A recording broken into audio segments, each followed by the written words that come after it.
السلام علیکم ورحمۃ الله وبرکاتہ. امید لرم چې روغ جوړ خوشاله به. ټماټر ګران شو دي په 800 روپۍ او په 1000 روپۍ چې کومه ده چرګ دی 900 چې ډېر ګران شي نو غټ چرګ چې کومه ده په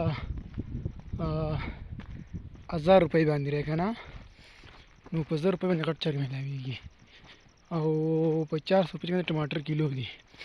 اوس موږ په دې کې اریان یو چې په ټماټر کې چرګ پوخ کړو او که نه په چرګ ټماټر پاخه کړو. اوس زموږ دلته مازه کار نه کوي که نه، خو زه هغه خویندو ته وایم چې ټینشن مه لئ، خفه کېږئ مه او سړي دې هم نه وهي. سړو ته هم چل ښیم او ښځو ته هم چل ښیم. ټماټر په شپږه لګې په ټماټرو باندې څه کوئ، ټماټر وو او نه وو. بله خبره دا ده که نه، اوس موږ مرچکۍ خورو، صحیح ده، نو دننه خېټې ته څه پته چې د مرچکۍ راغی، هېڅ پته نه لګي. او مخامخ خوله ده او ژبه ده، په دې کې پته لګي چې ټماټر دی که مرچکۍ دی، خوله درښیي. نو موږ خو افسوس په خوله باندې کوو که نه، بل ځای خو موږ افسوس نه کوو که نه، جو په بل ځای موږ افسوس نه کوو، جو خېټو ته افسوس نه کوي چې دا ټماټر رانغی.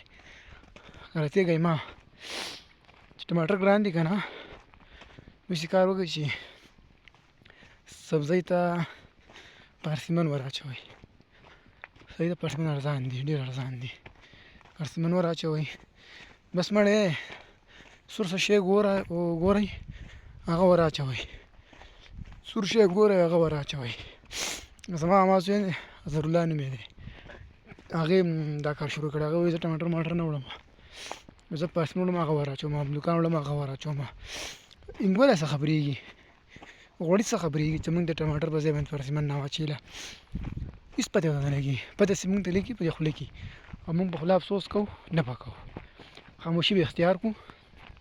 دننه خېټه ده پته نه لګي، خوند دی بر به ګزاره کوو. نو دغه حل دی، بلکل ټینشن مه لئ. ټماټر که هر څومره ګران شي په 1,00,000 روپۍ کیلو دي چې موږ یې نه اخلو. زه په بره زموږ څه کار دی، اډو ور اچوئ مه. او که بیخي نه صبرېږئ نو د ټماټرو ترو استعمالوئ او ترو یې ښه شی دی، صحیح ده. ټماټر ضرورت نشته، چرګ دی کړايي کې کوئ، اډو کې مه کوئ. د ټماټر په ځای کریله ور اچوئ، نور بادرنګ، کریله، کچالو دا ور اچوئ. په شړه کې لګي ټماټر، صحیح ده. هسې هم خانه غرق شي، ښه دې غرق شي، ټماټر دې خدای غرق کړي. ټینشن مه لئ ښه. او